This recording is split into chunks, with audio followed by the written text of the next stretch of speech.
ఎందుకు ఆ పని చేయకుండా మరి ఆ కాంట్రాక్టర్ బిల్లు ఇచ్చారు?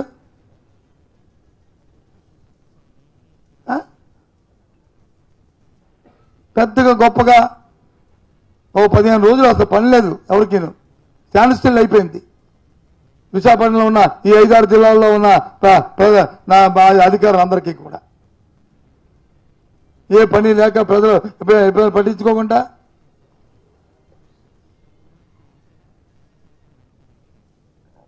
ఏ కార్యక్రమానికి ప్రభుత్వం చేసడానికి వ్యతిరేకం కాదు, కానీ దానికి ఒక ఇది ఉండాలి,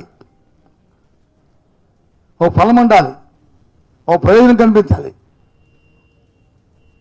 డైవర్షన్ మాట ఏదైనా జరిగితే దానికి డైవర్షన్. ఆ యోగా డేకి అంత పుష్పనిపోయింది కదా, ఏమి లేదు తిరుమల అంటే అని మన్నాడు వచ్చి ఇది తీసుకొచ్చారు జగన్మోహన్ రెడ్డి గారు. కారు, దాని కింద బుర్ర, దాని కింద ఇది, దాని కింద వచ్చి ఈ టీవీలు, ఇవి. ఆ కార్యకర్త మా కార్యకర్త, బస్. కార్యకర్తని చంపుకోవడానికి ఎవరికి కూడా హక్కు లేదు, ప్రధాని చంపడానికి ఎవరికి హక్కు లేదు. ఎస్, మేము బాధ్యత వహిస్తాం.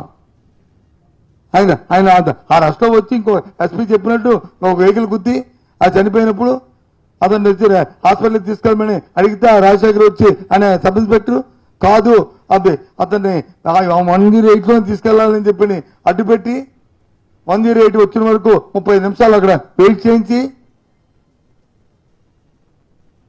పేరు కూడా చెప్తున్నాను, తీసుకెళ్ళి మేము వాస్తవం కదా. మరి అప్పుడైతే వెంటనే ఎందుకు చెప్పలేదు ఎస్పీ?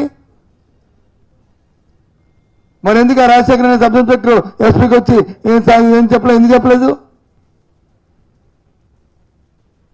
ఇదేమైనా సుదూర ప్రాంతంలో జరిగిందా? పబ్లిక్ లో జరిగిందా కదా ఇది ఇన్సిడెంట్? జరగకూడదని కోరుకుంటాం, జరగకూడదు అందరికీ కూడా బాధాకరం. అందరం కూడా దాన్ని తీవ్రంగా అలాంటి పునరావృతం కాకుండా చూస్తాం. అది మా బాధ్యత. ప్రజాస్వామ్యంలో ప్రజల తరఫున ఉన్న ప్రతిపక్ష పార్టీగా లేదా అధికార పార్టీగా ఏ పార్టీ అయినా సరే మన బాధ్యత అది. దాన్ని కమిట్మెంట్ ఏమన్నాం. అంతేగాని ఏటో ఇది రాజకీయాలు ఎక్కడ తీసుకెళ్తున్నారు? ఇది ఇలాంటి చర్యల్ని, ఇలాంటి పరిస్థితులన్నింటినీ కూడా తీవ్రంగా ఖండిస్తున్నాం. ఇది ఇలాంటి జిమ్మికులు మానుకోండి. ప్రజలకు ఇచ్చిన వాగ్దానాలని, ప్రజలకు ఇచ్చిన మాటల్ని నెరవేర్చడానికి ప్రయత్నం చేయండి. ప్రజలు మన్నలు పొందండి. జగన్మోహన్ రెడ్డి ఎక్కడికి వెళ్ళినా జనాన్ని రాకుండా అప్పుడు చూసుకోండి. అరచేతితో వచ్చి ఆపితే సూర్యకాంత్ తాగుతారో చెప్పండి. ఇవాళ చూసాం ఆ పల్నాడులో పోరుబాటు పెడితే లాఠీ చార్జ్ చేశారండి ఆ పిల్లల మీద. బీజేఎంఎస్ అడిగితే, ఉద్యోగాలు అడిగితే ఆ పల్నాడులో లాఠీ చార్జ్ చేస్తారండి ఎవరైనా? దేనికి లాఠీ చార్జి? చూడండి వీడియోలోను ఏ రకంగా లాఠీ చార్జ్ చేశారో. చుమిటి లాఠీ చార్జి చూడండి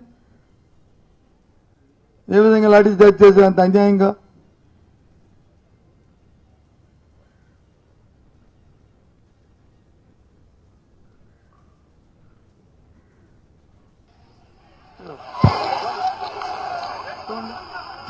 ఏ విధంగా లాఠీ చార్జ్ చేశారు.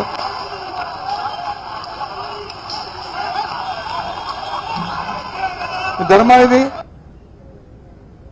ఇదేనా ప్రజాస్వామ్యం? ఇదేనా ప్రభుత్వాలు దానిపై పనితీరు?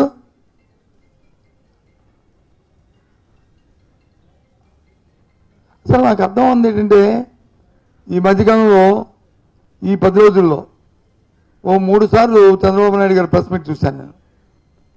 ముఖ్యమంత్రి గారిని మాట్లాడిన మాటలు కానీ, ఇక్కడ కానీ, లేకపోతే విజయవాడలో కానీ, లేకపోతే ఎక్కడో కానీ, ఆయన స్థానం కోల్పోయి మాట్లాడుతున్నాడు. భూస్థాపితం చేస్తా అంటాడు. మీరెవడు అసలు ప్రశ్నించకూడదు? మేమవునవా? ప్రజాస్వామ్యంలో మాదొక ప్రతిపక్ష పార్టీ, మా బాధ్యత. ఇవాళ మీరు ఇచ్చిన తల్లికొండ అరకొరు కూడా నువ్వు ఇచ్చింది కాదు, మేము ఒత్తిడి చేస్తే నీ మెళ్ళ వంచి ఆ డబ్బు ఇప్పించాం. ఇది వాస్తవం కాదా?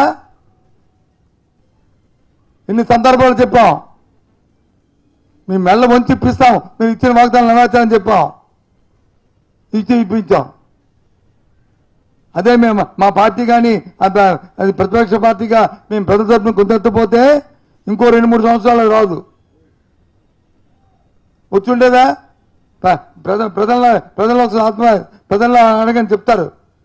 మీ TV5 మీ వెళ్ళి ప్రధానమంత్రికి అడగండి, ABN ఈటీవీలు అడగండి. ఎన్నిసార్లు ఇక్కడ నేను ప్రస్తుతం మాట్లాడినప్పుడు కానీ, లేదా మీటింగుల్లో కానీ, లేదు శాసనమండలిలో కానీ, లేదా ఇక్కడ కానీ అడిగాం.